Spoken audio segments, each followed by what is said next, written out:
welcome back to Killer Score, the podcast that covers cult classic films and their killer scores and soundtracks and tells you all about them through what we've learned. Of course, we're back again. What? No, just the way you opened that, I thought it was funny. From what we've learned. Yeah, what have we learned today? I don't know, we haven't even started yet. Yeah, exactly, right answer. So, in this episode, we are going to be covering a pretty seminal film, one of probably the most important films, I would say, in the development of, like, franchises for, like, general audiences, you know? Yeah. Yeah, and the superhero genre in general.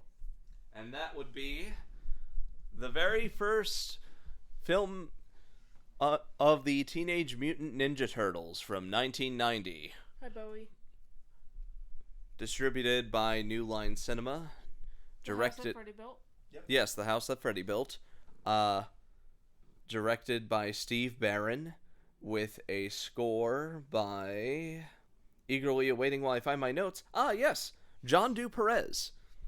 Now, I had been debating bringing this to the table for a little bit for the simple reason that this movie was a huge financial success. Like, did gangbusters even by the standards of Turtlemania? But there are a couple of things I wanted to talk about. A couple of things I wanted to bring to the table about it that made it interesting to me. Number one, the pedigree and the style behind this movie. And two, the dissonance of adaptation. Because, let's say that one of you guys out there who watch this podcast live under a rock. The Teenage Mutant Ninja Turtles are a quartet of mutated terrapins and superheroes. Created by Kevin Eastman and Peter Laird. And what's interesting to me, for something that is known for a lot of lighthearted comedy and action, it started out with very, very, very dark roots. Yeah. With a with a comic series that more or less was a direct tonal homage / parody of Daredevil.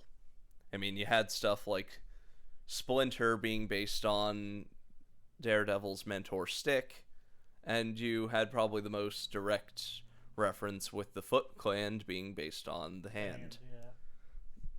You look like a Bond villain right now. You're like, this is my cat. Yeah. Mr. Bond, I expect you to die. Hello, Killer Score audience. No, Mr. Score, I expect you to die. Well, we're off to a good start. So glad to have you join us. But I know you won't be staying for long. So yeah, that was the original Ninja Turtles comics. Pretty dark, and depending on which creator's version you pick up, it takes completely different tones. This movie was in production in the late 80s and early 90s, due in no small part to the much more famous 80s cartoon at the time, which I know I'm probably sitting at a lonely table for one right now. It has aged like milk in the desert. I'm sorry, it's not that good.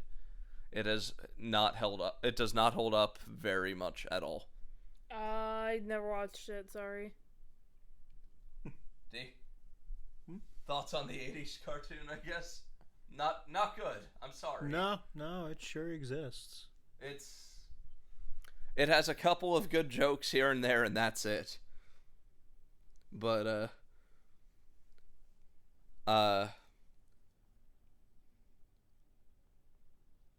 apologies. I am a popular person today. You're good. We'll fix it in post. Yeah, we'll fix it in post, or not at all. Anyway, yeah, the 80s cartoon, in case you're somehow unfamiliar, toned down the violence considerably in favor of comedy and action. It was an 80s kids cartoon. Yes. Yeah. No disrespect to the voice cast, though, because, as I've said before, Cam Clark has been and always will be my idol. Yeah. Mm-hmm. And great guy to meet at conventions if you get a chance. He's just a sweetheart. But what's interesting to me for a movie that was built on a foundation of popularity, absolutely nobody wanted to make it. Yeah. It is imperative to bring up the difference between the comics and the cartoon, because despite some of the cues taken from the cartoon that we'll discuss in a bit, this movie's actually way more inspired by the original Eastman and Laird comics. Yeah. Stuff like the Turtles' origins, that of Splinter, and the depiction of the Shredder are way more comic-based. Gotcha. It does still have some of the cartoon stuff. Bit more jokey, the turtles having the multicolored headbands. Yes, they were all red in the comics. Yeah. Which, you know, No. that's the one thing the cartoon did better. They need to have those colors. But and their love of pizza. That was something that originated in the cartoon and just carried on. Yeah. Also, April O'Neil is a reporter here, just like in the cartoon. Yeah. Whereas comics April was a lab assistant. Yep. So, like I said, New Line Cinema eventually, and I do mean eventually, picked it up for distribution, but it was rejected by... Pardon? I was saying bless you to Bowie, he sneezed. Oh. Bowie. I wonder if he's a Turtles fan. He has thoughts. Yeah, it seems like I guess that's why he stuck around. He wants to... Talk about the Turtles. He wants to crucify me for giving my thoughts on what my favorite Turtles depiction is. Anyway,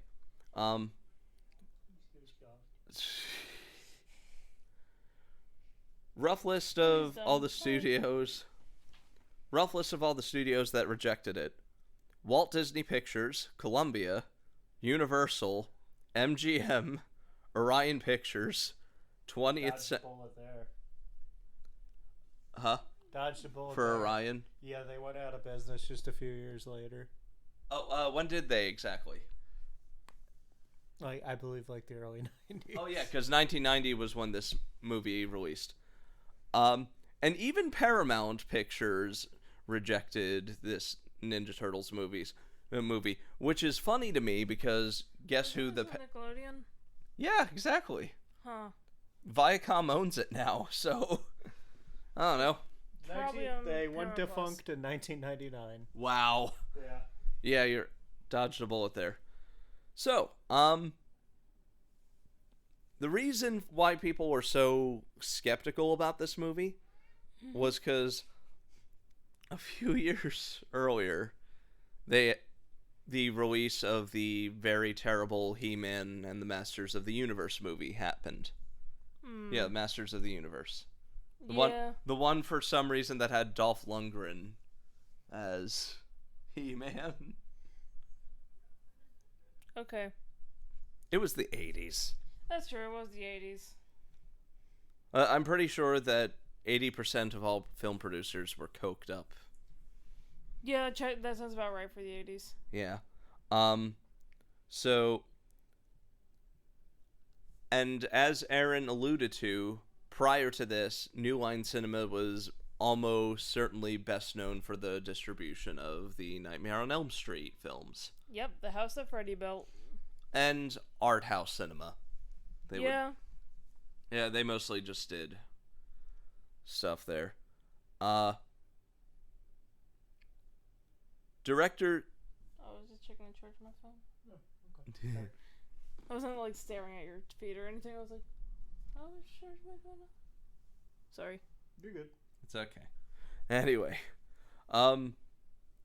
so New Line Cinema handled distribution while it was partially produced by Hong Kong production company Golden Harvest. You can't hear Bowie? Yes, I do. I can. Okay. I know. Come on, Bowie. Please stop screaming at the door. You're not gonna get in there. You're There's not nothing getting in bad there. He says no. No. He will say no. That is a smart cat. He is. Anyway. He's dangerous. Mm-hmm. Eventually, yeah, Golden Harvest and New Line Cinema distributed with director Steve Barron at the helm. So yeah, Stephen Barron, who is mostly known for music videos. I feel that's a recurring theme on our podcast is directors who start out doing music videos. I mean, it makes sense for some of the choreography of the movie later. Gotcha. Most notably, A lot of dance sequences. more so in the second one. But Yeah, I was just. Vanilla Ice exists. Ah. That's the only thing I know about this franchise. Steve. Except for like the names of the turtles and like very small bits of trivia that everyone already knows, and that Vanilla Ice was there at some point. You know the ninja rap. You. Go ninja, go ninja, go. Is it wrong to say that's one of the best parts of that movie, at least to me? Absolutely, that is one of the best parts. Because everything else about Secret of the Ooze is not great, to be honest. Yeah. Like, The ninja rap's just fun. we'll get into my thoughts on the sequels later, but I'm just thinking about like 90s rap music, and you either have Vanilla Ice or like NWA. Pretty much. or you've got someone who threaded the needle like Eric B and Rakim. Yeah. Like they were kind of old school, but they also kind of ushered in the new school. Gotcha. You know what I mean? Yeah. More lyrical. I just love the dichotomy of like Vanilla Ice versus Fuck the Police. You know what's even funnier? You know who's on this movie soundtrack? Oh boy. MC Hammer. Heh. But yeah, Steve Barron, probably best known for the music videos he directed for Billie Jean by Michael Jackson. Okay. Where the fuck did... How disorganized are your fucking notes? Very disorganized. Found it. Found it. No, I didn't. No, I didn't. Oh my god, Richie. Okay. Do you have to make a spreadsheet or something? I probably... It's all on like a note stock. I do It have is, on but a it's all note over stock. the place. I have it categorized, though. Wow. This is under production notes. Anyway, he did Michael Jackson's Billie Jean, Money for Nothing by Dire Straits. Okay. I guess we all know what we remember that one for. Yep. I want my MTV. Take on Me by Aha, Africa by Toto, and a whole bunch more. I did not list them all because we would be here all day. So just the music videos of the 80s he was there for. Yes. Film-wise, he mostly did kind of low-rent comedy movies, including such utter classics as Coneheads and The Adventures of Pinocchio. Oh, I got that confused with Geppetto, which was the one where the guys from Who's Line worked on. It's another Pinocchio movie, it's just that Drew Carey and Wayne Brady are in it. There are a lot of not good Pinocchio movies, There really are. including one starring the dulcet tones of Pauly Shore. I don't know that one. It's actually one of the more recent ones. It got memed Oh, to that death. Pinocchio one? Yeah, that one's really bad. The one that for some reason Pauly Shore decided to... Be a flamboyant gay man? More like a stereotype, every 90s gay man stereotype. Is he an interior decorator too? Father? Is he an interior decorator as well? It wouldn't I be don't know what the fuck was going on in the 90s that every gay man had to be a fashion designer or interior Or decorator. 80s. The dude from Beetlejuice was an interior There decorator. you go, there's another one. But yeah. In preparation for this one, I actually watched a couple of interviews. Okay. None so informative as the one with the voice of Michelangelo for this movie, Robbie Rist. He started off probably most famously as Cousin Oliver from the Brady Bunch, before moving on to voice acting for cartoons and anime. I love how we're just covering a bunch of topics of things that are like in the public knowledge and things I never really had interest in growing up, like Ninja Turtles, the Brady Bunch, He-Man. Yeah, Erin is very much the uninitiated in many ways for this one. Yeah. And I guess your Turtles knowledge is similarly cursory, like you said? I can name the Turtles and like 2 other characters, and that's about it. You know what? 3. While I'm on the subject, D, what is your relationship with the Ninja Turtles? I was more of a Power Rangers kid. That's fair. I saw a Ninja Turtle cartoon here or there. My biggest relation with the franchise was when I was probably like 7 or 8. My dad showed me this movie. I was like, "Oh, this is a good movie," and I was like, "Yeah, that is a good movie." And he's like, "Sequel's all right," and I was like, "Okay, yeah, we could watch that." And I thought, "Yeah, that was pretty good." And I'm like, "What about the third one?" And he's like, "Don't watch the third one." Your dad is smart. I like your dad. Yeah. Dad, he was just like, "Don't even bother."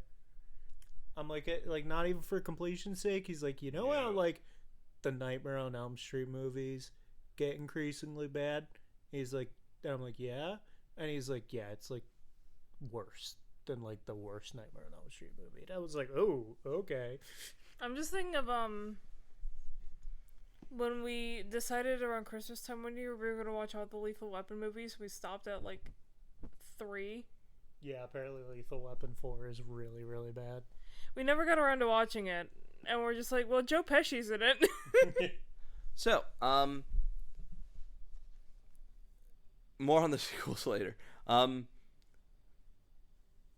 I bring up the Robbie Rist interview that he did with Legacy of the Nerd, because while working in the booth for Michelangelo's voice lines, apparently he had been a fly on the wall during a argument between the producers and Steve Barron. You might want Oh, mixer. So why is the mixer all the way over there? Because I'm good at my job. There we go. Okay. It's in a safer spot now. Cool. Anyway. But yeah, Robbie Rist had basically heard an argument going on with the producers, who very much wanted the movie to be more like the lighthearted cartoon, because they were out to sell toys and merchandise. Yeah. Steve Barron, on the other hand, was a big fan of the original comics. You know, the Eastman and Laird ones. And he wanted to make something that more general audiences could see. Something palatable enough for kids, but something not so saccharine as to put the adults to sleep. Gotcha. And that's interesting to me because I think half of the appeal for me is the semi-noirish tone of this one. Yeah, it does kind of have that.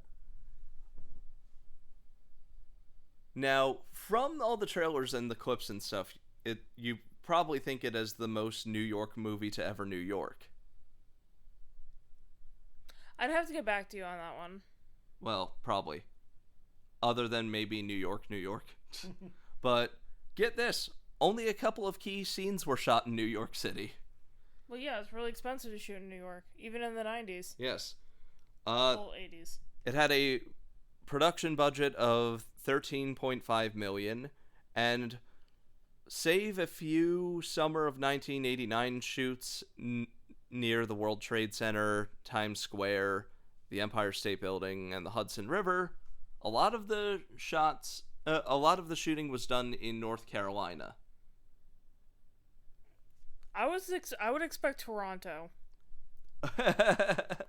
Yeah, No, because they they always use Toronto for New York. It's always Toronto or like the backlot in LA. Look at Jason Takes Manhattan. Yeah. For proof positive of that. Occasionally Vancouver. Occasionally. Yeah. I swear there's probably like 15 minutes of actual New York footage in Jason Takes Manhattan. Yeah, the rest is just, we're in Toronto. Toronto!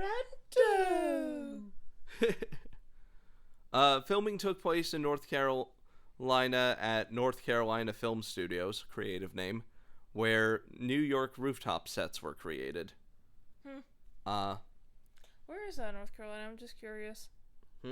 Where is that in North Carolina? I'm just curious. Didn't specify in my notes. Oh. Sorry. I already have a shit ton more, believe me. Oh my god, we're already 20 minutes into the intro. Jesus Christ. Anyway, save for those shots and a single Brooklyn subway line that the production designers were allowed to use, all North Carolina. And said subway line was used in lieu of a sewer because you'd have to be a fucking idiot to film in a sewer. Yeah, you would have to be. Hi, Bowie. With all the production elements I've named, however, probably the most famous element of it is the extensive and, at the time, state-of-the-art contributions by the one, the only, Jim Henson Creature Shop. Ayo. During production of the film, Jim Henson had set out to revolutionize the art of animatronics, and said animatronics for the turtle suits were developed in London, and it was, in fact, one of the last few projects ever finished before Jim Henson's unfortunate death. Oh, jeez. Yes. On the animatronics, he said that the creatures were the most advanced he had ever worked with. They were first made out of fiberglass, then remodeled... Bowie, you alright there, buddy? Bowie, don't chew the TV. Hey. Bowie. He's Did like, he I'm not getting attention. Do not chew the tripod either. Don't chew the tripod. Come here. Come here, Bobo. Everyone, I apologize for the length of the intro. Yeah, this intro's gonna be half the episode. Anyway, the creatures were first made out of fiberglass, then were remodeled out of clay. Well, clay. Remolded out of clay. They were produced as molds to cast the whole body in foam rubber latex, aka Erin's worst nightmare. Latex allergy. Not fun. No, it really isn't. It really is not. It really isn't. Said work at the Jim Henson Creature Shop was completed within 18 weeks, and they used state-of-the-art animatronics to make the masks more expressive. Oh, that's cool. Hey. Oh my god. Hey. What are you doing? Yes, there's a dead cat in that box. No, actually, you do know that dead cat. What? Pumpkin's ashes are in that box. Oh, really? Yeah, it says pumpkin at the top. I never read for 3 it. months. No, but it was just like, Oh my cat god. No. Hey, down. Bad. Anyway. Can you be chill for a few minutes? Apparently not. Dude, don't go right back there. Anyway. The masks included a set of internal animatronic mouths, eyes, and eyebrows, which were managed by a technician with the help of a computer. Mm-hmm. So basically, here's the set.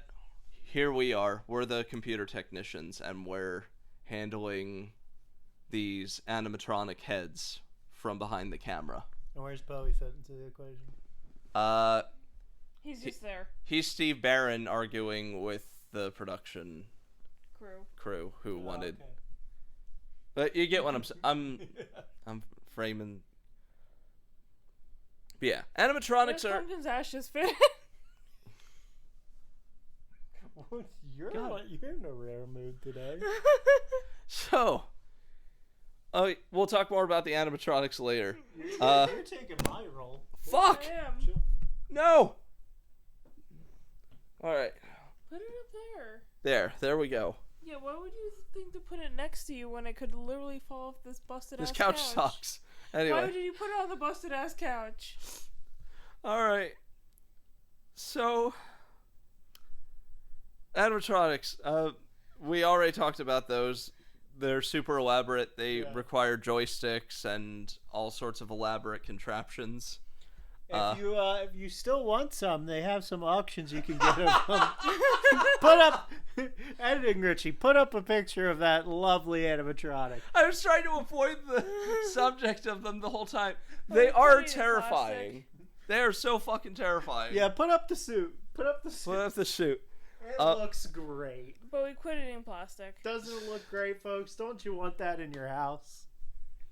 It's actually kind of disheartening to see these technical marvels rotting on eBay. Yeah. Anyway. They go for a lot of money, apparently. They do. The film's score was done by John Du Perez, a British salsa musician and composer who was actually best known for his work with the Monty Python troupe. Oh, nice. For instance, He did not do the Liberty Bell March. No, he did not. What he did do was arrangement contributions to Life of Brian.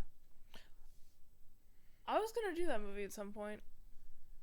The Wind in the Willows, and Spamalot, for which he actually was nominated for a Tony Award for Best Original Score. So, I went on a road trip with my dad once, and we listened to the entirety of Spamalot twice. There are worse musicals to listen to.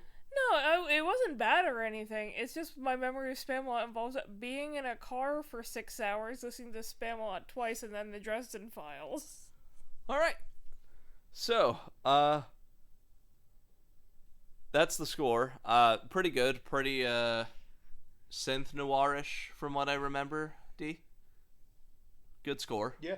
Mm-hmm. And the licensed soundtrack consists mostly of, zeitgeisty at the time hip-hop and New Jack Swing by the likes of what? I just realized you have your phone like 4 inches from my face. Oops, sorry, you get there? Yeah. Which includes contributions by High Tech 3, MC Hammer, and of course the movie's theme song Turtle Power by Partners in Crime, where they mess up who the leader is. Yikes. They call Raphael the leader. Although they actually just 2 years ago did a remake of it where they correct it. I would say, didn't they just do a remake of the movie? No, not the movie. I'm talking about the song. Okay. Turtle Power. They did another Ninja Turtles movie a few years ago, is what I'm saying. Oh, yeah. What was the name of that one? The Seth Rogen one? That was pretty good. Yeah. Anyway, as you... They got actual teenagers to voice the teenagers. Yeah, and their dialogue's really good and naturalistic, and the animation's got some cool sketchbook effects. Mm-hmm. As you... Bowie up or down? Bowie, you're in rare form today. Yeah. You're just gonna sit on the TV stand, okay. Anyway, as you could probably have discerned from my earlier summation, the movie was a major success at the box office, grossing $202 million against its $13.5 million budget. And because of that, it was the highest grossing independent movie up at the time. What would that be now? The highest grossing independent movie? Highest grossing independent... I think it's still Paranormal Activity. That probably checks. That checks out, yeah. Because it, like, if you're comparing budget to profits, it, like... It would be Paranormal Activity, because that movie was made for, like, less than $50,000. Yeah, that was, like, yarn into but... gold success there. Yeah. But yeah. And Bowie, no. Oh my god, Bowie. D. Hey! Don't chew the TV. No. So, film success would lead to 2 sequels. Secret of the Ooze, which I'd say is more so bad it's good than anything. Really? What? The highest grossing independent film of all time is The Passion of the Christ. That's independent? Technically, yes, it was an independent studio, but it did get multiple re-releases. Because it was made by New Market Films and Icon, who I guess are independent, on a $30 million budget, and it made $612 million. Okay. weird bit of trivia. Yeah. Uh, What are you doing? Bowie. He wants to go to the Morrissey Funko Pop back there. What's the fuck? He wants the Morrissey pop. Why does he want the Morrissey? I don't know. We had it with our vinyls because we thought it'd be funny to put a music pop there, but we put Morrissey there instead of Prince or something.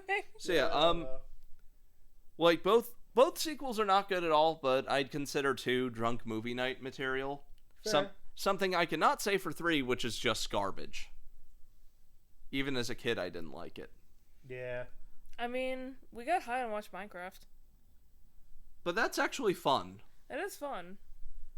Like, Minecraft is actually better than it has business being. It really does. It does. The best description of that movie is like the adults watching going, "This is ass," and the kids watching going, "This is ass." So, those movies were mixed. It got a 4th movie of sorts, a animated semi-sequel from 2007, TMNT. Oh, is that the Michael Bay one? No. Oh. I said animated. Sorry. D, have you seen that one? Which one? The animated TMNT from 2007? Yeah, that one's good. Not perfect, but good. Yeah, I enjoy it. I have a lot of respect for the director, Kevin Munro. He was going to make a Sly Cooper movie before the Ratchet and Clank movie bombed. Yeah. I like the fact that it was on the darker side, and D, gasp, it used actual voice actors. Imagine that. Man, oh my God. Is it Chris Pratt with a microphone? Jesus Christ. Don't even tempt that. He's going to be Leo in the next Ninja Turtles because of that. Why'd you have to jinx it, Erin? I was talking about the Mario movie. I know. I'm joking. It's like that trend is weird, though. Yeah. I mean, Ghibli hasn't really helped with that. No, they really haven't. What's your favorite movie? What? The first... that Mario Brothers movie? It's your favorite? Yeah. At least... Okay, I'm gonna say something that's gonna get people to kill me. Go! This is what we live for. At least they tried to do something cinematic and interesting with the design work for the Mario Brothers movie. The live action one? Yeah. I mean, it literally had the set designer for Blade Runner. Oh shit! I didn't know that. The production design work was done by the Blade Runner guy, and all the creatures were done by Stan Winston. Oh, make no mistake, that movie is a failure. Oh yeah, but it has visually, it's very interesting. Great visuals and not bad acting. No, Bob Hoskins is doing a great job. Even if he is drunk off his ass in half that movie. Hi. Oh, hi. Yeah, he is. He injured himself early on his stunt, and John Leguizamo was like, "Hey man, you want some weed?" So they spent a lot of their time in Bob Hoskins trailers just getting bullied. Just hotboxing the trailer. So I like the 2007 animated movie. It's good. It's good, although I think the villains are lame. That's fair. Yeah, other than the plot. I don't even remember the villains, so that's fair. I never saw it. The villains are basically stock video game villains that somehow ended up in a Ninja Turtles movie. Yeah, they really are. So, all that in mind, this first movie is Peter Laird and Kevin Eastman's favorite adaptation in anything. That's fair. That's their favorite one because it was the closest tonally to the original comics, and they said it was, the one closest to their vision. So, I suppose the uninitiated can read the back of the box for this? Sure. Now you can catch America's favorite green teens in their first live-action blockbuster film. I feel like that can be phrased better. After waiting in a After waiting in a puddle of radioactive waste, these radical reptiles... Oh yeah, they are reptiles. Are transformed into New York City's greatest crime-fighting quartet. This film will captivate captivate adults and kids alike with a blend of humor, camaraderie... How did I get that word right? and martial arts action. Don't miss this blockbuster movie. You'll have one shell of a good time. That's where it fucking came from. They say shell as like hell in every adaptation. Or how the Smurfs just put Smurf in every Smurfing sentence. On that note, let's begin.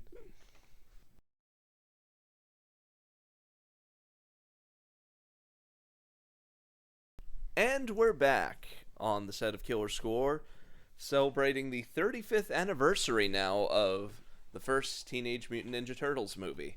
I have peanuts. I have water. They do have peanuts, and she does have water. Yep. So, Stay hydrated, folks. hydrate or dihydrate. So, coming back to this was a lot of fun, and I liked the movie for the same reasons I did before. I like the cinematography, the action scenes, the absolutely still holding up for the most part animatronic and puppetry effects. And while the movie doesn't always thread the needle of tone that well, I do kind of appreciate the fact that it was kind of bringing the Ninja Turtles back to their roots of the darker stuff. I feel like this movie, for instance, walked so that the 2003 show could run, because that was more comic in tone. But we have an uninitiated right here, who I'm intrigued to see her thoughts as well. He's currently eating a peanut. Well, you can hand it off to her. well, yeah, I'm handing it right now. We're good. No, I was saying I was the one eating a peanut. Oh, wait, you're still eating a she peanut? finished the peanut. Well, I just finished the peanut, but now I need some water. Okay. Here, I can take a little. Yeah, I just gotta get some water. Yeah, take some water. Stay hydrated, folks. No, I see what you mean about the peanuts, because I was eating some too. This episode is brought to you by peanuts. Peanuts, a good source of healthy fat. And protein. Yeah. So, stay peanutted. Unless you're allergic to peanuts, then avoid peanuts. It is one of the 7 most common allergens. Mm-hmm. My cousin's allergic to peanuts. Anyway. Yeah. Sorry, 7 most common food allergens. Yeah. There are more common allergens than peanuts. God damn. You know, like mold, tree pollen, all Dust. that shit I'm allergic to. Dust mites. Mm-hmm. So, yeah, pretty good. Not my favorite live-action superhero movie, or even my favorite live-action superhero movie of the era. That still goes to the Burton Batman movies. Those are... Crow? Yeah, and The Crow. But what can I say? I really like those Burton Batman movies. Oh, yeah. Yeah, Batman Returns especially. Here's my hot take. Some people might crucify me for this. I like Batman Returns just a little bit more than Batman 89. I do get where you're coming from, although I respectfully disagree. I'll just say, I'll agree with you just for Michelle Pfeiffer. And also Danny DeVito putting an all-timer performance in. Oh, he was great. And the updates to the Batsuit are really good. And penguins. Yes, the penguins with the bombs. You love your penguins. I do love my penguins. Did you know the penguins that they made that movie with were treated super, super well? Oh, really? Yes, to the point that they could not stop banging. Oh, really? That movie spawned a bunch of little baby penguins. Oh.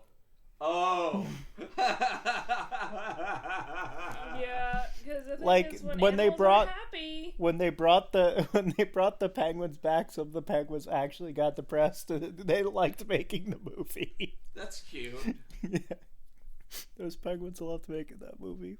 Makes me so happy. Movie stars. They wanted to be movie stars because, like, they made conditions like, hey, because the animal handlers were like, really like, hey, you gotta like treat these well. Penguins are like very fragile creatures. Fragile creatures. High maintenance, yeah, right? exactly.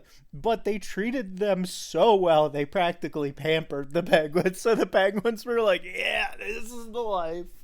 And then they're just like, oh shit, there's eggs under the And then when they came back to like their like habitats and stuff, a lot of them actually got a little depressed because they were like, man, I'm not getting the fish all the time.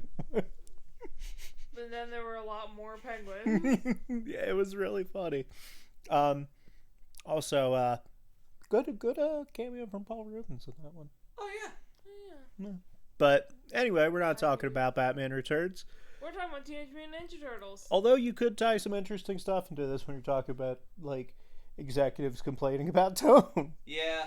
Because let me tell you, the everyone's like, why did Batman? Why was it so campy after Returns? Well, that's because they got a lot of shit. Which is funny because I like Returns' tone. Yeah, it's super dark, like super dark. Just people straight up getting murdered a lot. I mean, that shit with Christopher Walken is kind of terrifying, and it's great. Yeah. But, like, you know, parents were like, I don't want my kids to see this movie. You know, like, they're advertising it at McDonald's and stuff like that. Sorry, Burger King. Just remember it was Burger King. And there was, like, a huge fiasco over that. That's why Burton got booted afterwards. Yeah. Like, all the moral group complaints. So, the more things change, the more they say the same. Yeah. But, yeah, let's talk about tonal confusion a bit, because, this movie's a bit tonally confused. Yeah. I was going to say, that would be like if they did, for the, I want to call it the Robert Pattinson Batman. The Batman. That's like if they did, like, Happy Meal toys of, like, the Riddler or something. Yeah, it was on that level. And, you know, like, the pussy line, you know. Like, there's some lines in there where you're like... In Returns or the Batman? Oh, in Returns.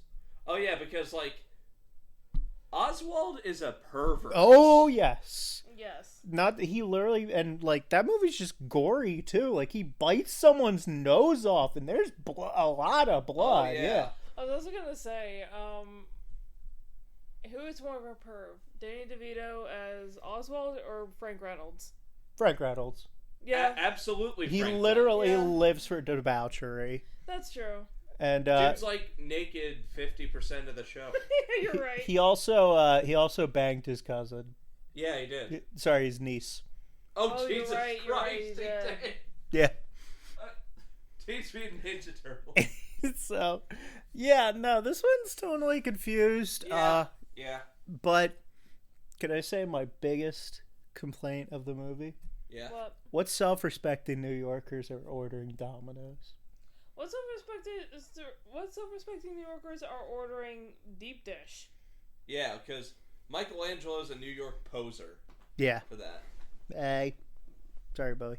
But yeah, like, what self-respecting, like, New Yorkers are gonna order Domino's? You're telling me they don't have a favorite little hole-in-the-wall pizza shop that they order from all the time? Because the owner for like $1.50. Because the owner does not question the fact that he delivers to a storm drain, you know? I'll tell you what the reason is. Yeah. And it's not a good one. Yeah. It's so they could make that whole not the corporate. No. It's a setup for a punchline. About the 15 minutes or less thing that they had going. 30 minutes or less. Huh? I would say if it's 15 minutes or less, that pizza better be... What the 15 minutes? Yeah, that was their whole slogan back then. No, it was 30 minutes or less. Oh, yeah, for 30 minutes or less. Because I would say 15... It takes more than 15 minutes... to bake a pizza. Yeah. That's what the whole delivery thing is referencing in Snow Crash as well. Yeah. It was a 30 minutes or less thing, and Michelangelo holds them to that. You gotta admit the whole line, forgiveness is divine, but never pay full price for late pizza. That was funny. Yeah. I think I'll get to what I like about the movie in a little bit, but Erin still needs to talk about her Yes, thoughts. I apologize. I've seen Peanuts. So, here's my... This film is tonal whiplash. Yeah, it is. It really is. I didn't love it. I didn't hate it. I thought it was just kind of, it's good for a 80s, 90s kids movie. It's not like, I think my biggest problem was the fight sequences. And it had nothing to do with the choreography, because the choreography was actually really good. it's like skateboarding with ninjas during the climax of the movie. Yeah, it's like leading up to the final fight. The whole ninja fight was a bit... The whole ninja fight, I feel like they didn't know what they were going for. Yeah. Or, like I said, this movie's tone... There are moments where it is shot-for-shot remaking the original comics. Mm-hmm. Like with the apartment fight and with Splinter's origin story. Yeah. But then there are times where they slip into these cartoonisms. Case in point with that whole skateboard fight. And it's not necessarily a bad thing, because I feel like it does individual moments pretty well. Yeah, I feel like it does the individual moments well, and I'm gonna make this clear. I'm not expecting John Wick from Teenage Mutant Ninja Turtles. I'm not expecting John Wick. I'm not expecting, like, Bong Joon-ho. I'm not expecting, like, a John Woo kind of fight scene. I am expecting consistency. Yeah, and that's not a card in this movie's deck. Yeah. That's my main issue, is that the movie just feels inconsistent. Like, with what it's trying to achieve. Some of those one-liners are really out of place for a movie with this dark cinematography language, you know?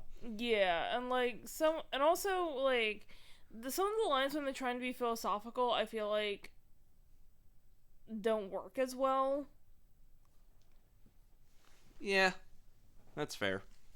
'Cause, like, I know this is gonna sound like a nitpick, but the scene where Splinter's like, all fathers care for their children. I'm like, no, some dads just suck. Yeah, I mean, that's true. There's some stuff that I'm like about this too, but there is some good character stuff. I think Raph and Mikey have the best, like, character growth throughout the film. Easily the best. Absolutely, yeah. Easily the best of the voice acting too, because I think the scene I pointed out to Richie over a chat was there's a great bit where it's the bit where Raph and Mikey are, like, waiting for the pizza guy. Donatello and Mikey are waiting for the pizza guy, and Donatello's just, like, trying to talk to him and, like, be real with him, like, hey, what do you think we would do without Splinter? Mm-hmm. And if you notice, Mikey avoids the question. Yeah. Like, he looks like this for a second, and then he talks about the pizza guy. Time's up. $3 off. Yeah. Like, that's really interesting to me, because it shows, like, that he's not ready. And he's more immature than the others. But then, who cares about spoilers? It's Ninja Turtles. Yeah. So, but then when they are communing with Splinter using meditation, like yoga, telepathy, guess who's crying the hardest? Yeah. And it's funny because we were totally in sync about that. D, you had brought it up. I'm like, oh, I was gonna bring up that scene, and you beat me to it. Little stuff like that I like. Yeah. There's little, like, bits of, like, character moments I like. One thing I do appreciate is they didn't try to pursue a romance between the Ninja Turtles and April.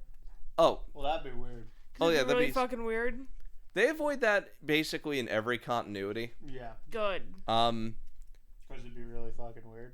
Yeah. It's basically fate for April to end up with Casey Jones. Gotcha. Speaking Isn't there an actor named Casey Jones? Maybe.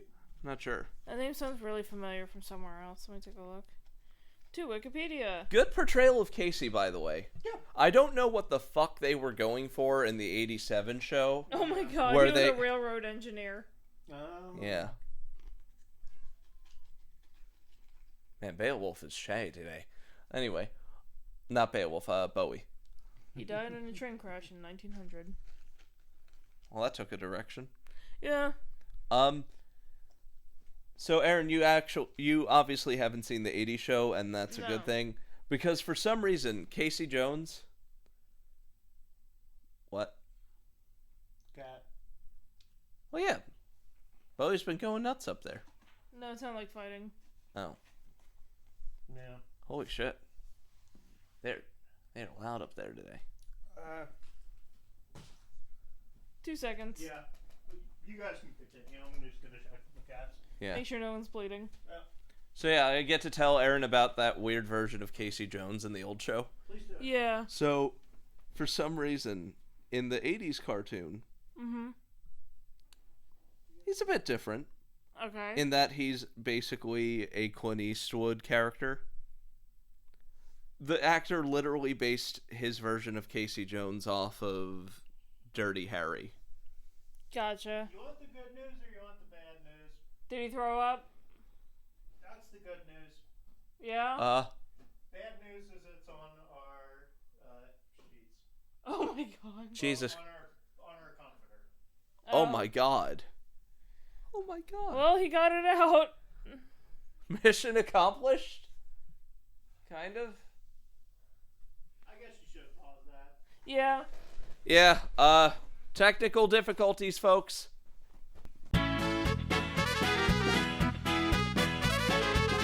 Sorry about that, everybody.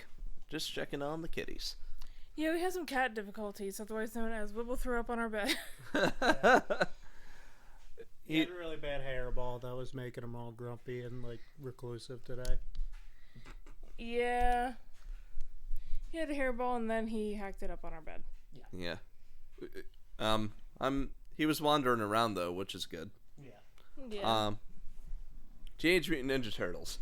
So yeah, so score serviceable, It's not bad. Pretty good. versatile.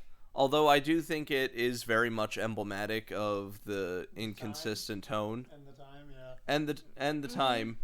Very new. There's some New Jack Swing. Yeah, New Jack Swing. Although, You could have asked me to pass it to you. I know.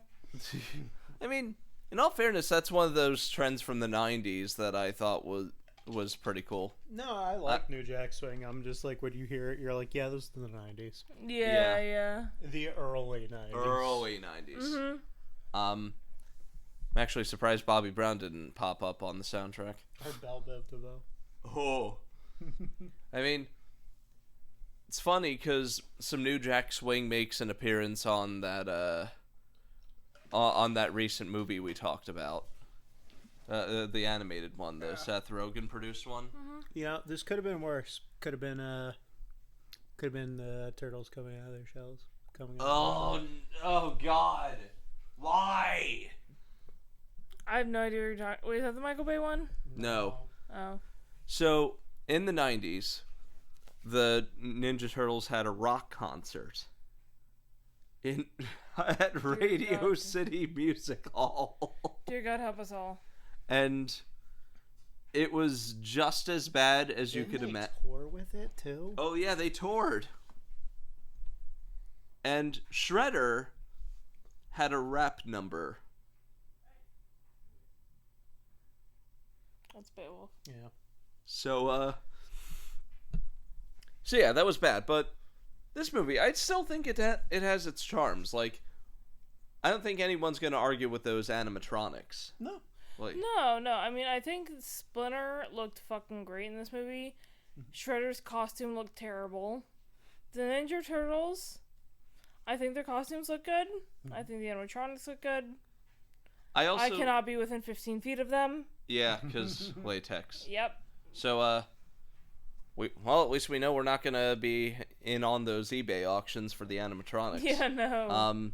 So I think my favorite part of those animatronics is the fact that no two turtles have the same facial structures. Yeah. That's true, yeah. Like, the big problem is how samey they are in other earlier versions.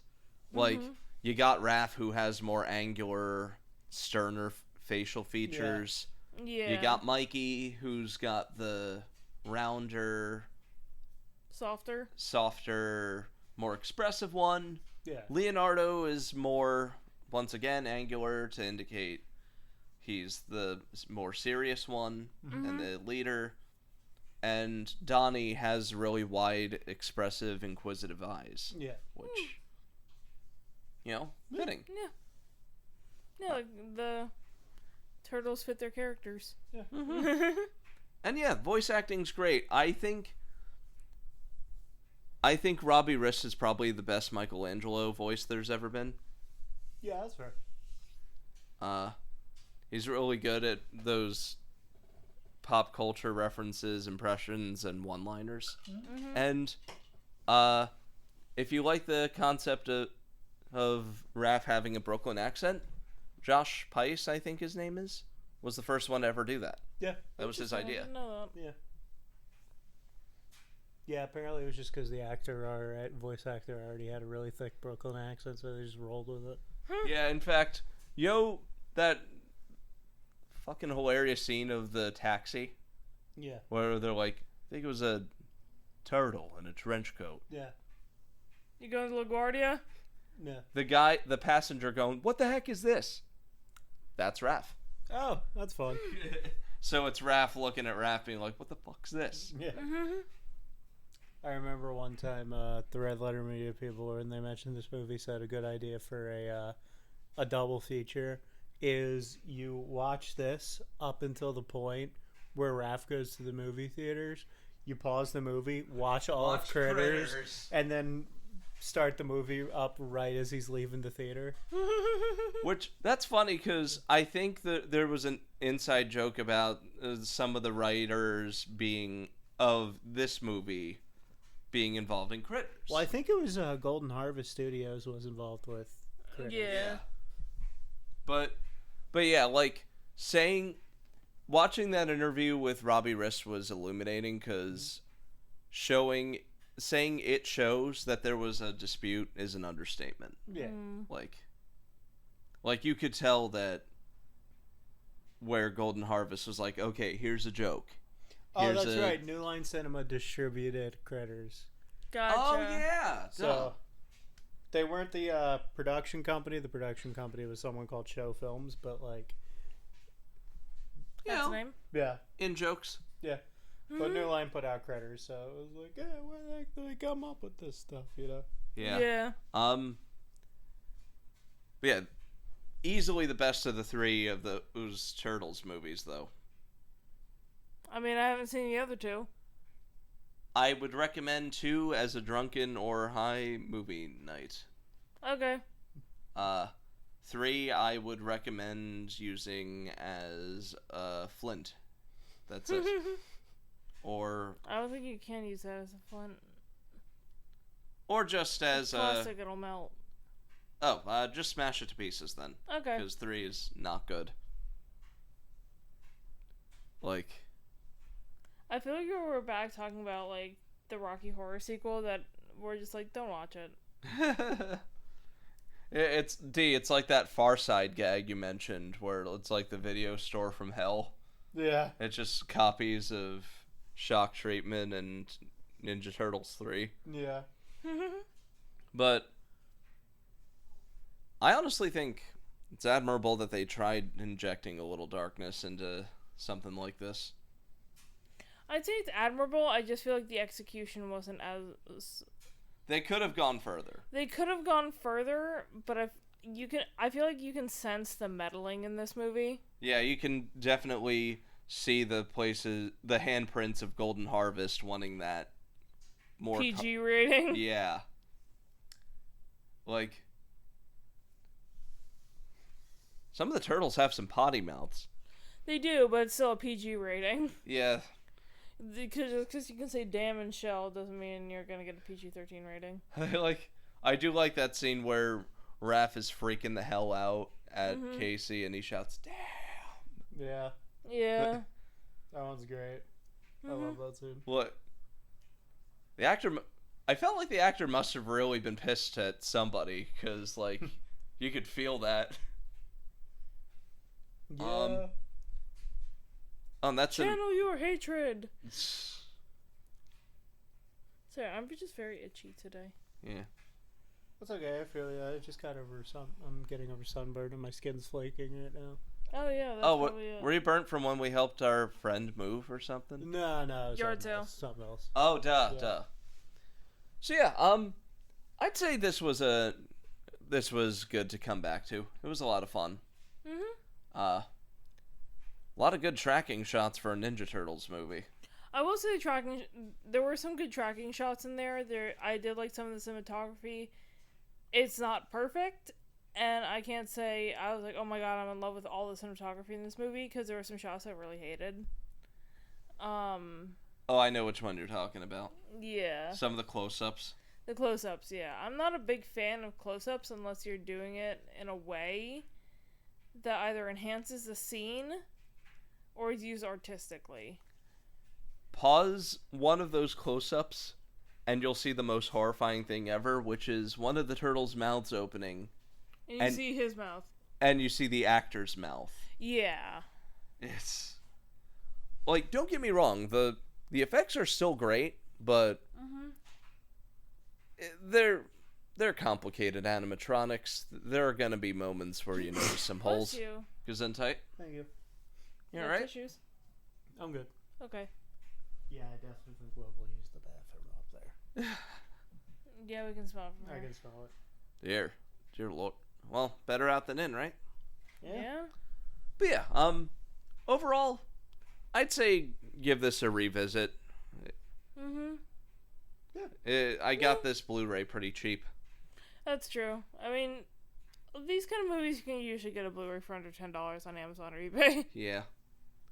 That's how I got mine. Yep. Nice and cheap. And while I had fun revisiting this for its 35th anniversary, we all know what the real fun here is on Killer Score. Yes. We know what the real fun here is on Killer Score. Oh, Think about it. What time of year screams our Title? podcast? That's right, folks. Time for spooky season. It is spooky. Well, it's coming up on spooky season. The next episode will be airing in October. Just because it's the end of September already.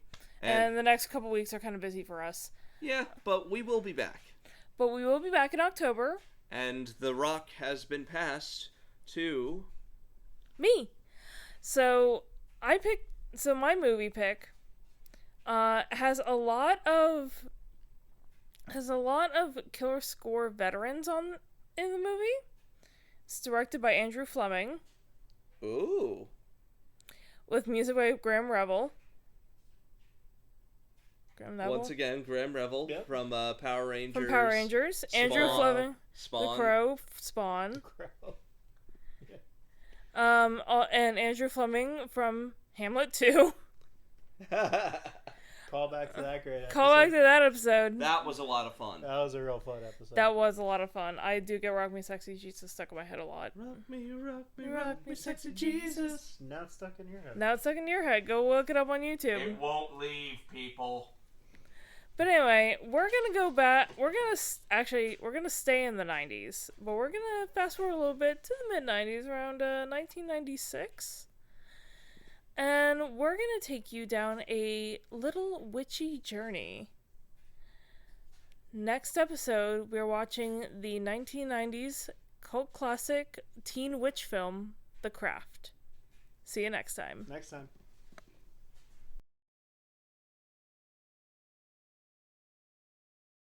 Alright, this is going to be a shell of an episode, everybody. Jesus Christ, Richie. Yeah, get ready for the puns this episode. Yeah. Hey, I'm just doing as the Romans do.